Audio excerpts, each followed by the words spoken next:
Kamala Harris's attempts to sound like a normal person are only getting more cringe. What are you having, Madam Vice President? I'm having what she's having. Okay. Wait, what was the joke? It's an Oberon, and it's made right here in Kalamazoo, which many are calling Kamalazoo. Cheers. Cheers, cheers, cheers. Just two down-home girls enjoying a beer at the bar shooting the breeze. And not a deliberately contrived political stunt to appeal to men at all. Yeah.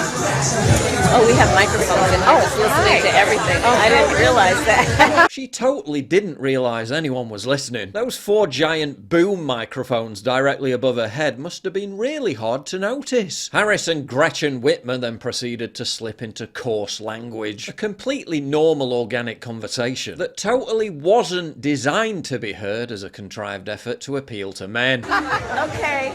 So, well, You'll now bleep you tell my us. F words. We just told all the family secrets. Shit. Look, she's drinking beer and saying the word shit. Shit. She's normal, just like you. Isn't she so normal? Anyway, that's done. Now we can stop pretending to be normal. Narrator, this was not a hot mic moment, and they really think swearing and drinking beer will move men. I need to seem normal, so let's go to a bar and be caught saying shit, because that's what normal people do, right? We haven't witnessed try-hard cringe on this level since when Gretchen Whitmer did that crass Doritos communion stunt 2 weeks ago.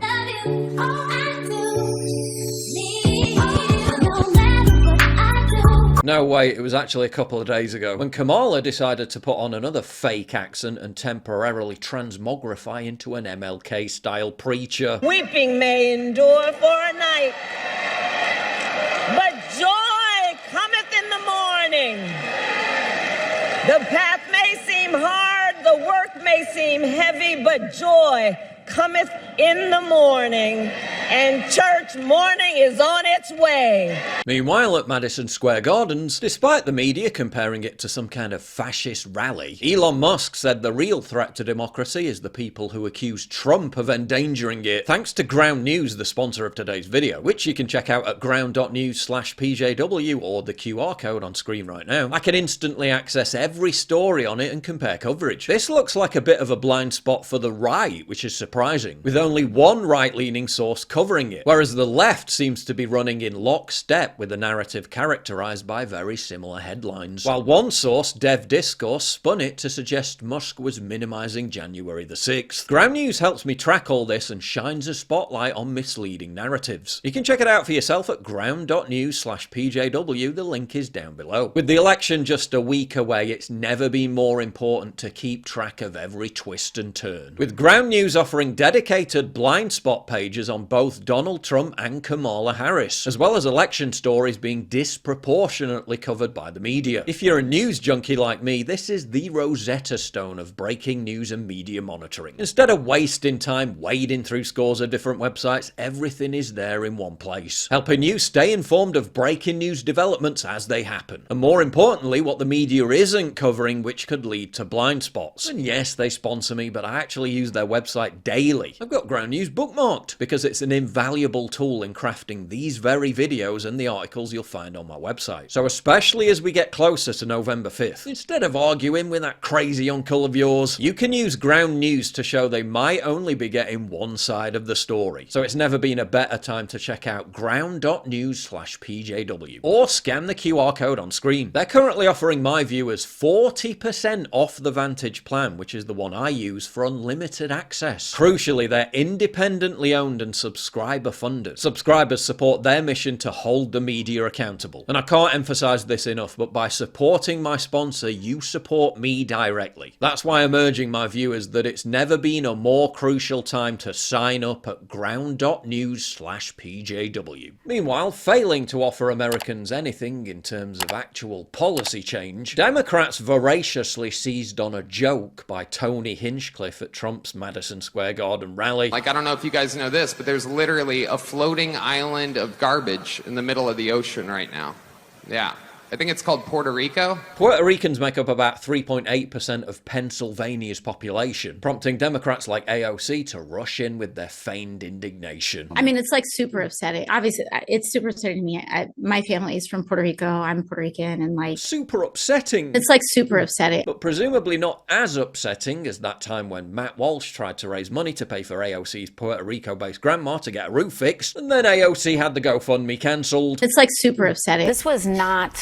This was a hate rally. So hateful. We're feeling the joy in New York City tonight, aren't we? MSNBC's Mika Brzezinski was on the verge of tears. It's discouraging that so many people would gather and rally to hate speech.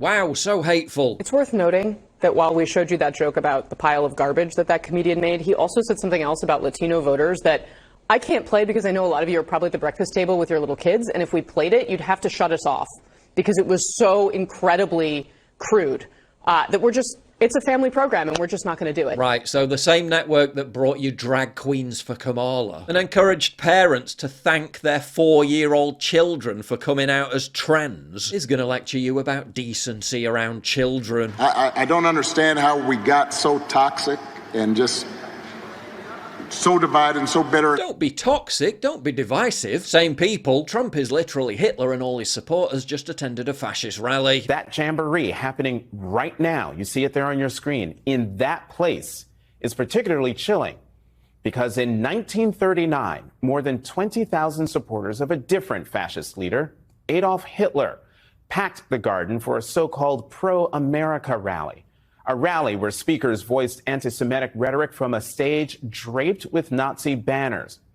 When a Jewish protester rushed the stage, the Associated Press reported, quote, instantly, a dozen or more stormtroopers set upon him, knocking him down and beating him as he held his head in his arms. They describe what happened 85 years ago, alongside an image of Trump's 2024 rally, suggesting that's basically what happened yesterday. They're not beating the fascist rally allegations. Huge cheers when Trump calls for the death penalty for migrants who commit murder. Oh no, will someone think of the poor murderers? He called you, Madam Vice President, a very low IQ person. I think he actually is increasingly unstable and unhinged, and has resorted to name-calling. What? You've literally spent the last week calling him a fascist. Fascist. And Hitler. Adolf Hitler. Your surrogates have spent the last 24 hours calling his supporters fascists for attending a rally. And now you whine about name-calling. Name-calling. 8 days to go.